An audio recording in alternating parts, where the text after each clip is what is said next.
Hey everybody, I'm back again to bring you another little informational PowerPoint about pollution and how it can affect the environment.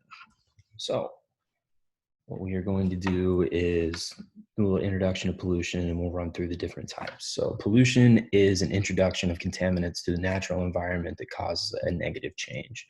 It comes in many different forms, such as noise pollution, chemical substances, air pollution, littering, soil contamination, radioactive contamination, and water pollution. Pollution can also be litter as well. So air pollution is formed when excess quantities of harmful substances are introduced to the Earth's atmosphere. Sources of air pollution include gases, particulates, and biological molecules. Air pollution can cause death and disease to humans, animals, and plants. So what it means by like gases, so if you've got a big factory that's putting off a lot of carbon monoxide and carbon dioxide into the atmosphere, that's going to go up into the clouds and affect, you ever heard of like the ozone hole that was burned into our atmosphere? And what that can do is we can have a greenhouse effect if there's a hole in the ozone that'll heat the earth up and causes it to have higher temperatures. Yeah, so like another thing in air pollution is the difference between children that grow up in urban environments and let's see. Yeah, the urban environments. They have a higher chance of getting asthma due to air pollution. So like if you're in a big city and you got a lot of cars stopping and stopping, it'll produce a lot of brake dust, and that brake dust can get into the air. And also from industrialization, we have larger quantities of gases that hover around those cities. And thing to note is in like Beijing, China, you can see the smog and just how dirty the air is in that area. Another thing is light pollution. And light pollution is formed with the introduction of artificial light to a natural environment. Light pollution can affect a lot of nocturnal species. So for an example, you can take sea turtles. Whenever they lay their clutch of eggs, and those eggs, it's time to hatch. The eggs they'll hatch, and then they use the moon in order to get back to the sea so they can start their lives. But if they lay their eggs near a city, like for an example, this is a little bit excessive, but it creates a large aura of lights that, like, whenever those sea turtles are trying to go to the ocean, it might, if the moon's not too bright that night, they could start heading towards the cities and instead of the water. And a lot of those sea turtles won't make it if there's a lot of light pollution. Another thing is nocturnal animals that hunt, and their eyes are specifically designed to hunt at that nighttime light. And if it's a little too bright, they can have difficulties catching their prey. And if you can't eat, then what happens? It doesn't fare well for you.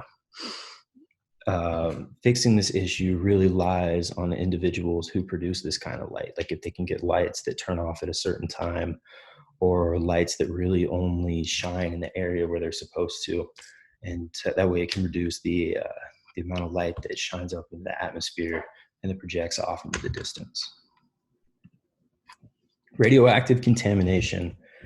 This is caused by the deposition presence of radioactive substances on surfaces within solids, liquids, and gases. So if you've ever heard of the Chernobyl accident that happened in the Soviet Union when one of their reactors blew up, they had a very, very large radiation contamination. And what happened there is people that were exposed to radiation that was blown off, and I mean, it went miles and miles and miles away, is that radiation actually leaked into the iodine levels, got into the iodine, and it was in their thyroids. And what happened was it caused a lot of cancer for those individuals. And it's something that definitely probably could have been prevented, but it has lots of effects on humans and animals, and it just depends on the amount of that toxicity and that contaminant that's in the area, and that's how it's going to affect them. So we have water pollution. Water pollution is the contamination of water bodies, usually often by humans, introducing pollution to the water causes damage to the marine wildlife and upsets the ecosystem. Uh, One of the things that happens when excess heat and a certain amount of pharmaceuticals, they can get in the water and actually mess with the gender of certain species of frogs. It happens to alligators. What happens is it'll alternate. So, like if you have a certain number of males and females, you might get all females, depending on the type of contaminant that's inside of the water. And another issue with water contamination is when larger companies, not necessarily larger companies, but when bad business practices, when they dump into rivers and streams, that can have a huge impact on the wildlife. Once that stuff flows downstream, it can cause plenty of issues for them.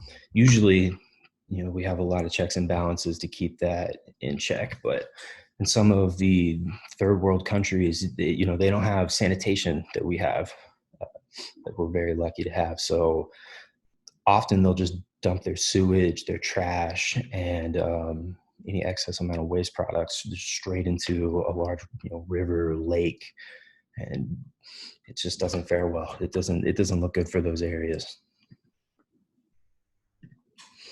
So littering is another example of just dumping your waste into the water. You've got this picture of this duck right here that has the 6-pack rings around it, and I mean, it's crazy to look at, just all of the just that litter that's all around there. I think it's pretty funny that they have the recycling bin right here, and you just see all of the stuff that was piled in there. It kind of makes it look like people were throwing all of those bottles around the recycle thing instead of recycling it in there. But really, it just shows the amount of bottles that can be put in that recycling bin and how much it can collect. And it uses this example to show that if people didn't do that, you would have all of these bottles just scattered out throughout nature, creating dismay and issues for all sorts of wildlife. What I thought was pretty crazy was that cigarette butts are the most littered item, with 4.5 trillion being discarded each year. I mean, trillion's a big number. That's a lot of stuff. I guess just when people are done, they just flick them on the street, and then that's that.